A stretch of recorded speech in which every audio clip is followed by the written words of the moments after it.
I was going to say it's very working class drinking red wine on a Monday night.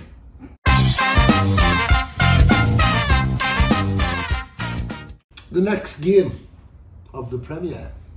We have it here. Burnley at home to Crystal Palace. I kind of know where he's going with this one. Well, I know where he's going to go with this one as well. But look, Burnley are a team that, well, obviously, the last game out there, you know, down at Stamford Bridge, they did all right. Brentford in the previous game. Yeah. They would have been going strong, but obviously having a bit of a lull at the moment. But they get stuck in, don't they? And they defend for their lives, like. They throw themselves about, yeah. Yeah. Put themselves out there. Me personally, yeah, I'm gonna go for a draw with this one. I'm going to jump in here, yeah. Yeah. Okay, and you said it. You know where I'm going with this, okay, right? Will it have anything to do with Patrick Vieira? My boy, the legend. Okay, invincible, yo. You know what I'm saying? Look, you've got to give it to Patrick, okay? Right. He's come in and he's doing a good job. Yes. You know, Yes. he's had 2 other positions as a manager in America and in France. Didn't go too well for him in France. He's coming to the Premier League. He's taken over Crystal Palace. And he's doing a good job. No, yes, without a doubt. And you have to take into account that Zaha's back in. Because he was missing Zaha at the beginning due to injury. Yeah. And It's a massive influence for them, isn't it? yeah, and Zaha's scoring. Okay, I think he scored in the last 2 games that he's played. So I can't see Burnley, okay, beating Crystal Palace. Yes, okay, they beat Brentford. Okay, they drew against Chelsea, which was an unbelievable result for them, yeah. Crystal Palace for me, okay. Under the guidance and under the tutelage of Patrick Vieira, I can't see Burnley getting the better of my boy Patrick Wande. You know? Yeah. We said last week, a couple of weeks ago that Palace, the only games they've lost are against Liverpool and Chelsea. Beat City obviously, which you reminded about 50,000 times. I avoided it this time, yeah, because he left crying last time. Made easy work of Wolves, actually. Made really easy work of Wolves. Last time out, Wolves have been the informed team. They had actually the best 5-game record in the Premier League before they played Palace. And they made short work of them, really. They look like a really good outfit, and Zaha is a handful for any team. I think they've just got too much for Burnley, I think, this time out. So there you go. So what we got up next? It's on your I've got it. Sorry, my apologies. Oh, well, you should know this. You should know this. Well, this is why I said, what have we got up next? Newcastle, okay. Well, Newcastle United. Yeah, another new manager. So we've already done Brentford. one segment with a new manager. So here we go. Segment 2, and we've got another new manager here. So obviously Eddie Howe is taking over Newcastle. I wonder how he's going to do. Sorry. Yeah, that was very poor. I know. He's here all week. Try the veal. I think Eddie Howe's a good appointment for Newcastle. I'm glad in a way that maybe we didn't get a manager from abroad or whatever. He kind of knows about relegation dogfights. You know what I mean? He kind of gets it. I think with his backroom staff, bringing some of his backroom staff in, it'll change a bit. I think he'll work quite well with Graham Jones. I think I'm hoping so anyway. obviously with the international break, Newcastle have had a bit of time with him. The players have had time with him. I think the atmosphere at St James's Park will be electric. Welcoming him into the club. If the fans can really get behind the team, I think Newcastle are going to beat them. Do you think Howe's a popular appointment at Newcastle? I think maybe if this had happened maybe 6 months ago, it would have been a much more popular choice. Yeah, I agree. I think with all the names that were bounded around after the takeover, I think it's kind of, you know, He's a stopgap. Yeah. He's a stopgap. Well, I'm sorry. He won't be He's a a journeyman, Look. I mean, he brought Brentford. He brought Bournemouth up from League One, didn't he? League yeah, 2, but- I believe. League Two, sorry, Yeah. and got them to survive in the Premier League until they sold their best striker to Newcastle, Yeah. who he's going back working with again. Yeah. I mean, you know, I've always liked his style of football as well. I think he always plays positive football. Certainly at Bournemouth he did. And go, you know, and I think what we were lacking under Bruce is sometimes, I think you were saying, it's like, you know, 11 men behind the ball, you know, let's have a go and play some football for once. Look, So I think he will be a popular manager once he starts imposing his style of football. I'm sorry, okay, I don't see it, okay. I see him as a stopgap. Mm-hmm. I see him as somebody that has been brought in, okay, to stop the rot. Well, Just to essentially- make sure that they don't get relegated. Well, they essentially, survive. that is what they've done. And until Someone had to. they can bring in somebody of a proven caliber. Now, don't get me wrong, Eddie Howe might surprise everybody and turn out to be an excellent manager and have Newcastle actually competing. But you've got to remember something.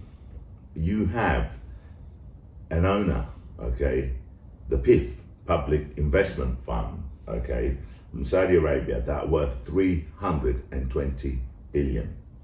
They have over 200 million to spend on the transfer windows over the next 3 years, if I'm not mistaken, That's right. without going and having any problems with financial fair play. Which is true, yes. So they are going to try and attract good to great players. Now, does Eddie Howe? But that won't happen. I mean, I agree with you. I think that Eddie Howe is a journeyman Yeah. in the sense that, you know, his job this season is, and I think he has a 3-year contract. How long do you think he'll last? I think his job is to keep Newcastle up. I think his job is to try and, you know, Do you think that he'll be there 3 years from now? I don't.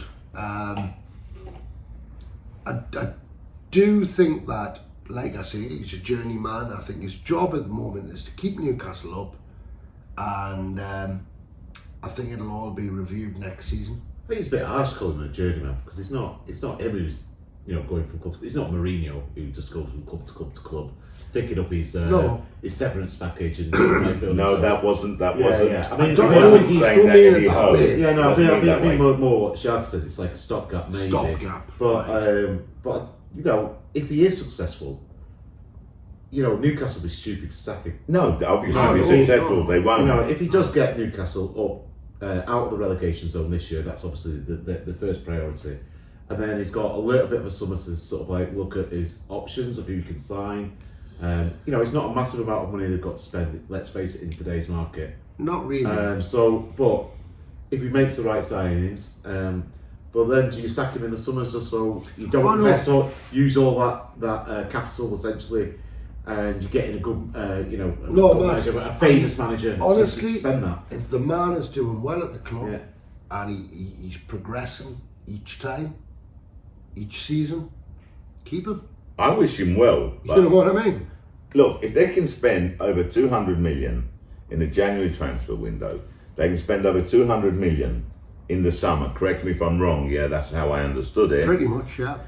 So we're talking about, okay, 2 transfer windows, over 400 million. Okay, they can get some players inside there, yeah. Plus, if I'm not mistaken, it might even be 300 million because you're looking at a sponsorship deal for 100 million. Yeah. Okay, I think it with the Saudi Arabia airline company, yeah. Now look, They're not allowed to do that. well, that's what I heard there, but they are looking at sponsors, so There's degrees of separation. they're talking about 100 million, so Yeah. then if they start getting players in, and it won't be straight away, may not be in January, probably be in the summer, players, okay, of a certain level, okay, and you know what they're like, egos, okay, you have to be able to manage their egos, you have to be able to manage certain players, which Solskjaer is proving he's unable to. So this is what I'm saying. Would he be? I hope he is. I wish him I just think the he's best. the but- right man to bring in the kind of players that we need At the in moment. January as workhorses that will keep the club up. Yeah. I think he'll attract the right players, and I think he's intelligent enough to get the right players in. And he's got enough network of knowing who those players would be. Exactly. Essentially, he's got enough knowledge of those players Exactly. from previous experience, perhaps. Obviously, his years in the Premier League, playing against players like that in the relegation dogfight, and also his experience with Bournemouth. I think we will agree on that, okay? Yeah. I'm talking about the next step. Yeah. Okay, people are saying Newcastle will need 3 to 5 years to start competing. I think they can compete in a short period of time. So we talked a lot about Newcastle here. We have. They are playing Brentford. Brentford, Yeah. who unfortunately have had an excellent start to the season and then gone into a massive dip in form. Lost the last 4. They looked for all the world that they were going to play the same way they played in the Championship throughout this Premier League, and it was working for them at the time in terms of the Premier League early on. But now it's sort of like the results are going against them, and do you feel that they're going to have to change their style to reverse these results? I mean, last time out against Norwich, I feel as if Brentford. These last few games in the Premier, I think it's been kind of bad luck. They've been chipping away at teams. You know what I mean? They're a good side, and the results haven't gone their way, but the football they play is really good to watch. They're still creating chances, aren't they? Yeah, of course they are. Just not finishing. Maybe Just they not weren't coming finishing off. early on in the season, Yeah. but now they're not finishing them. Just not coming off, for them. Bit Are of they bad luck. But then you have a knock-on effect, okay? Are they lacking confidence now after their recent run of bad results? Well, maybe. When you work really hard and you don't get the result at the end of the 90 minutes or whatever, you come off the pitch. You start questioning it. You've got to question it. You've got to feel that, haven't you? We've worked so hard and we didn't get anything out of that. But like I say, they've just got to believe in themselves, haven't they? And But you're dumping it on them even more because you said Newcastle, you expect Newcastle to beat them. I really do think that we will win on Saturday, because I believe the atmosphere will be Too much. amazing. It will be, yeah. I really do. I just think the noise. You're making me will worried be- now because I have this in my bets. No, but honestly, 12th man, and Yeah. Well, that's back at Newcastle now, yeah. and that is the difference. I mean, Yeah. that's been missing for nearly a decade, really, with Yeah. Mike Ashley on it. So All the war flags are back out, and don't get me wrong, good side, great side. To be honest, if you had asked me a month ago about this game, I would have said no way. Brentford. Brentford would have beat us. Well, I think Brentford, when they first came up, when they started in the Premier League, they had nothing to lose. No. Because everyone expected them to go straight back down. Every time they walked out the pitch, there was no pressure, and maybe now the pressure is there because they need a result now. Because they're probably looking at it and thinking, we can do this, we can survive. Yeah. But they're going to obviously a hostile atmosphere at St James's. I'm starting to waver on this, but I'm going to stick with what I said in my bets. I think it'll be a draw. And that's mainly down to the fact that Newcastle aren't that potent Right. up front. And Brentford are quite potent still in creating chances. In fact, that goes to me. Okay, no disrespect. Okay, right. Eddie Howe's coming in. Yes, there's international break. He's got some time to work with the team, but I don't think that he can, create a miracle. No. I don't expect to see, a massive change with the same players that are on the pitch. And then I could be wrong. Maybe he's come in It and may only be the fact that maybe he's obviously hasn't had time to change tactically everything, but it may just be what he says to the players. yeah, definitely. You know, to create a bit of belief. Well, it's man management is very important. I agree with you. Yeah. So, with that in mind, it makes it very difficult, to go one way or the other. Okay, you're convinced that the new manager is going to give that impetus, that motivation, and you're going to see a different Newcastle. As you said a month ago, there's no way you'd be saying, "Oh, Newcastle win this game." No. So you're pinning a lot of what you just said basically on the change of manager, the fact that Howe's there, and I understand that. Okay, and there's a lot of sense in what you're saying. Your betting prediction was a draw. Okay, and I have to agree. Okay, right? Brentford have to start scoring. I mean, it's ridiculous the way they're playing. How, especially after the start they've had, how they've gone through this run. And, teams go through bad runs, yeah? Of course. It happens all the time. There's always a blip. And there's got to be a turnaround point, and this could be it. So, just to go against the grain, okay, right? Newcastle, draw. I'm going to go for a Brentford win. just to go against the grain, okay? No offence to all the Newcastle supporters, especially my boy keeper here. None taken. But None taken. Brentford have shown what they can produce this season, whereas Newcastle still have to do it. Okay, and I'm not too sure And that's why they can do it on this game. And win this year. Yeah.